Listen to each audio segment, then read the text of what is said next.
What? Phonk.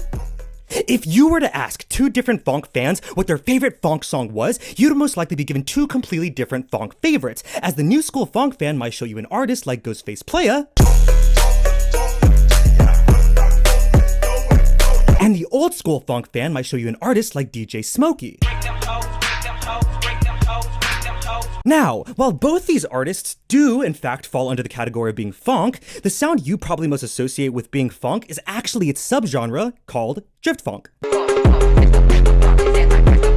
Both these genres may use a cowbell in a very similar way, but what makes these genres different is the use of a heavily distorted 808 kick drum, which, if you look at the Phonk playlist on Spotify, seems to be the only type of funk that actually exists, as the true pioneers of funk, like DJ Smokey and 3 6 Mafia, don't actually appear anywhere on the list, which is why if you discovered funk in 2020, after the playlist was released, your perception of funk is going to be much different than that of someone who discovered it in 2013 on SoundCloud, because they quite literally overnight changed the sound of funk. So, how do you actually make a drift funk type beat? Well, every drift funk song has at least three main ingredients, and that's the use of heavily distorted 808 kick drums, the use of a cowbell but in a very unorthodox way, which is instead of just using it as a rhythmic instrument, you actually hit it, record it, and then play back the sample using a MIDI keyboard to be able to create a melody. And last but not least is the use of crazy hi-hats, but you can also take it a step further from there by using jingle bells, which seems pretty unorthodox but is actually a staple in a lot of drift funk songs. So there you go.